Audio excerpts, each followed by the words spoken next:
Hey everybody, Justin here. Just want to share a few things with you.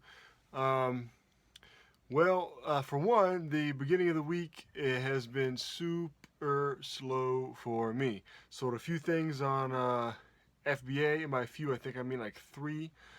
I did sell one shirt yesterday and a pair of shorts and another pair of pants. The shorts and the pants are still waiting on payment. I accepted best offer, and I still have another shirt from last week waiting payment. They wrote a PayPal like an e-check, and so that takes a while. Um, so yeah, I've been really slow. I just want to share with you really a few mistakes that I made, some things for you guys to watch out for, and also I want to talk about just a little bit merchant fulfilled on Amazon. After all the new fees and everything, sending into FBA, $7.99, $6.99 books aren't really cutting it for me. I lose money sending them into FBA, so I'm doing a little experiment. I'll let you know about that in a second. Now let's talk about some of the mistakes that I made, some of the rookie error moves. Now I have a bottle capper, like for home brewers when you brew your own beer. You got the little lever, puts the cap on them. I got it with a kit, a home brewing kit that I had a while ago, and I already have one. So I just put it up, $9.99, right? They're not worth a whole lot. Put it up for $9.99, and the first time I put it up, somebody bought it within like 2 days, and they were from Mexico, and they never paid for it. So I put in the sent the invoice, put in what's the name of it, where you don't get paid, you open up the case against them, right? Anyway, I did that. Carried it out all the way through. I think you got to wait like 3 days, and then you got to wait like 4 days before you can close it out. So anyway, I closed it out, relisted it, sat for a while, just sold it, and it's going to another guy in Mexico. Now the interesting thing is, the guy that first bought it, I don't remember the name, but I remember he had like 0 or 1 review. The guy that bought it this time, he actually messaged me and said, "Hey, how much is it to ship to Mexico?" And I said, "I don't know. It should be on the global shipping thing. Should pop up when you're logged in. It should calculate it for you." And he said, "Okay." And then he bought the item. And then I don't know how this worked. He bought it for the asking price, and then it's a waiting payment. And he said, "Send me an invoice for the total." So I thought that was strange, but it's another guy who only has like one review. So I figured, why isn't this going to the global shipping program? Because I had a guy from the UK order some pants a while back, and it kept not. He wasn't able to pay, and eventually, what ended up happening was he's had this glitch with his account or something. I don't know. It's happened to him numerous times, is what he said. So anyway, I ended up just invoicing him, and that worked out fine. Um, but evidently, and don't take this as gospel or anything, but I was looking, and where it says ships to, I mean, there's all these places listed, but Mexico wasn't in the equation. So I don't know what's up with that. Maybe the global shipping doesn't cover Mexico. I have to look into that. It didn't list it for me. So anyway, my point is that I had to invoice him, and so I was, and this is at like 5 o'clock in the morning. I'm invoicing this guy, so I'm sort of tired. Anyway, still groggy. Haven't got my full cup of coffee in, and so here's where the mistake comes in. I estimate the price, and when you do it that way, when you do not go through global shipping, you can check online prices and store prices. And what you want to do is click the store prices, not the online prices. The online price is the discount you get from shipping and buying your stuff online. So it ended up, instead of charging him like 30 almost $30, it ended up only charging him 20. Now, typically that's not too bad of a deal normally. If it was close to 20 anyway or something like that, it wouldn't be that big of a deal. Here's the problem with that. Here's where the mistake hits me. It's a $10 item, right? And then you add on $20 in shipping. So it's a low cost item already, and then you add the $20 in shipping, and then the fees are going to hit me for the shipping plus the cost of the item. So instead of paying the the final value in the PayPal fee on $10, I'm paying it on 30. So that was the mistake. My mistake is that I charged him for the store, the online cost, instead of what it would be at the store. So that was sort of crappy. But he hasn't even paid yet anyway, so he might not ever pay. I don't know a whole lot about where he's at in Mexico. I do know a little bit about Mexico, but I don't know why you would get this item, which is like a $20-$25 item brand new in the store, and then pay 40 for it new to get it shipped internationally, unless he's in some part of Mexico where they don't have bottle cappers. I'm not sure. Anyway, that was my mistake on that one.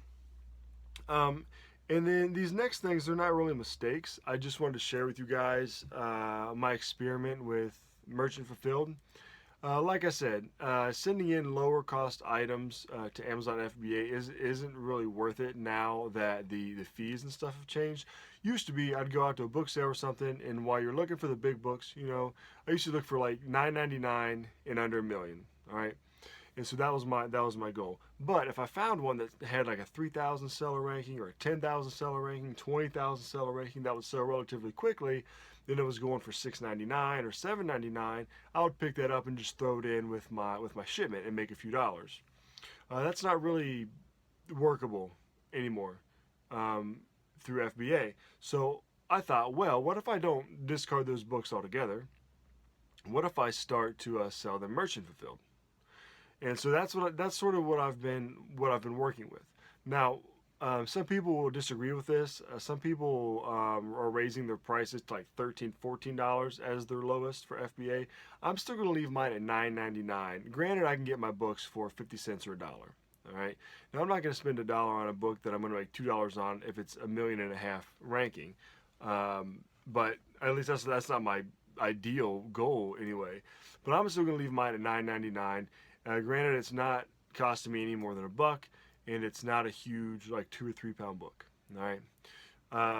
Obviously, you want the ones that are more, but I'm still comfortable leaving it at $9.99 under $1 million at this point. So, what am I doing with all those ones that are $6.99, $7.99, that kind of stuff? Well, that's what I'm figuring out. I'm trying to do it merchant fulfilled because you don't have I think it's the pick and pack fee that you don't have if you do it merchant fulfilled, right? And so that's where you're going to save at. So I've got two books here that I want to share with you that I sold just yesterday, and sort of in the profit in it, and how quick they sold, and whether I'm going to keep doing it or not, right? Okay, the first book I listed at $5.90. Right, I just matched it. I figured, well, I wonder what you get out of a $6 book. And I paid 50 cents for this book, right? 50 cents, sell it for 6. Okay. I listed it merchant fulfilled, and it sold, after I listed it, it sold within 3 or 4 hours. I think the seller ranking was like 3,000 on it, which is why I figured this would be a good one to try it on because it's going to sell real quick.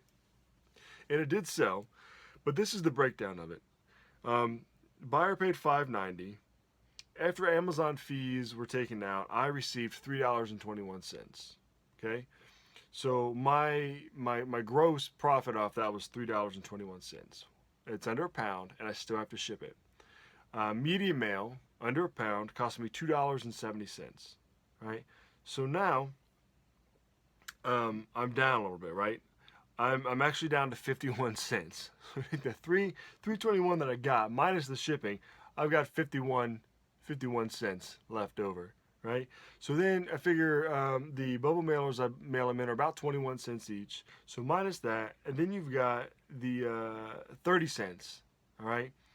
So after all is said and done, without my cost of the book, on a $6 book, well, $5.90, merchant fulfilled, I'm left with 30 cents. Now, minus the cost of the book was 50 cents. Guess what? That entire sale, I might as well have just dropped 20 cents on the pavement. This negative 20 cents, right? So, needless to say, I will be sending in no more $6 books ever. I mean, this was a light book, but they just go by under a pound, right? So it doesn't matter if it's 1 ounce, 2 ounce, 3 ounce. It's like 0 ounces to a pound is $2.70 medium mail. So I'm not going to be doing that. $6 books are out of the market, and I would have never even really sent in a $6 book into Amazon FBA even before the fee change. I've just never tried it. So I figured I'd try it and give it a shot. And this is why I never tried it, because it's useless. And so I bring that up because I've been watching some of these YouTubers.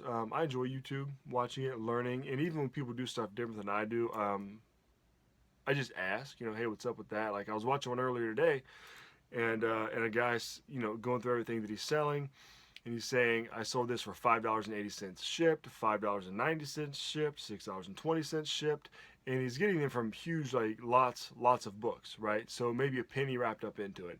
And so I'm thinking, I mean, unless they know something I don't, even if you're selling the book merchant fulfilled at $5.80 something cents shipped, minus your, even if you get the book for free, I mean, even if you get the book for free, minus the shipping cost here, if I would have got this book for free, minus the shipping cost and minus everything else, I would have got 30 cents out of it. Okay, now, I suppose if I had, hundreds of books laying around that I could sell for $6 that just came with a bigger lot, I could just list them and make that 30 cents, sell three or four of them, make $1 and some change. I could do that, books are really hard to list. You just scan them, give them a description. But that's just not something I want to do. All right. So especially if I'm having to pay anything for them. Okay. All right. So that's the route that I'm not going to take. Okay. Now if I would have sold it for $6.99, maybe I would have made about what, negative 20, maybe made 80 cents, 70 cents, something like that, which wouldn't have been horrible, but at least it wouldn't have been, negative 20 cents. So scratch that one off the list. Now, the other book that I sold, and this is sort of where I want to stay at. This book I sold for $8.99, $5 plus $3.99 shipping. All right.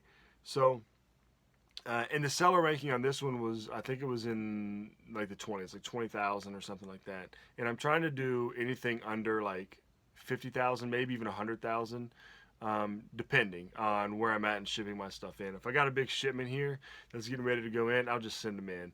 But if I've got an Amazon check coming in like a week and it's not going to be processed in time before the money comes, I'll go ahead and list some of that other stuff that's a little bit higher, up to 100. But I like to keep it at like 50 and below. So anyway, this was a $5 book with $3.99 shipping. So $8.99 was charged to the seller. The book was under a pound, had a 20,000 something seller ranking, and by the time it got to me, after the fees, I brought in $5.84 minus the $2.70 shipping, left me with $3.14. Okay, minus, figure the 20 cents or so for the envelope, $2.93. Minus the 50 cents I paid for the book, leaves me with a profit of $2.43. Now, I'm okay with that, right? I'd be okay with $1.43, right? So I pay 50 cents, and when it's all said and done with, it's sold within a day, and I turn that 50 cents into $2.43. All right. Now I don't want to do that 1,000 times a day, but as I'm looking for these other books, the higher end books, I'm not going to pass one over that's $8.99 and that is under a pound, or even if it's $7.99. I think $7.99 is going to be my $7.99 and under a pound is going to be my sort of cutoff, my bottom. All right. So if I see a book, it sells really quick for $7.99, and I can list it merchant fulfilled real quick, then I'm still gonna do that, right? Because I'm still gonna make a dollar or so, dollar, $2, you know. Now I'm not gonna pay $3 for the book and sell it for $8.99, but I'll pay 50 cents, a quarter, or a dollar. I would have paid up for a dollar for this book. I would have paid a dollar for it, and then I would end up making $2 instead of $2.53. That's okay with me, you know. All those little pieces add up over time, right?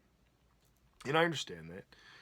And so, yeah, merchant fulfilled is not counted out for me. As a matter of fact, it's I'm getting into it more now that the fees have changed. When I first started Amazon, a few years ago, I did all merchant fulfilled, and this was when nobody was really talking about FBA. I don't know if it was out yet or not when I started. May not have been.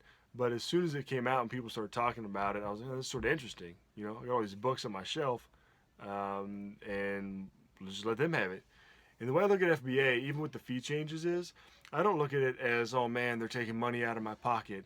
I look at it as outsourcing. You know, I'm outsourcing to them. The money that I pay them is covering storage. It's covering advertisement, which is huge. It's covering packing it, shipping it up. It's covering customer service. You're getting a lot of stuff for the for what they're charging you. So I just sort of look at it as outsourcing, like you have to do with any business. You know, I mean, you either have to do it yourself or have somebody else do it. Might as well have them do it. They have a system that works. So I'm gonna keep letting them do it. Now the fees did hurt quite a bit. Like I just explained, I had to change my model a little bit. But you know what? It's still not out. It's still not out. You know, but if I get a $7.99 book and it's like 500,000 ranking, I'm probably not gonna get it because I don't want to leave it sitting in my house that long, and I'm not gonna make hardly anything with it on Amazon. So thanks for watching. If you like the video, go ahead and hit the like button. Feel free to subscribe. Comments are always welcome. Love a good discussion about things that we all enjoy. And hey, have a good night or have a good day.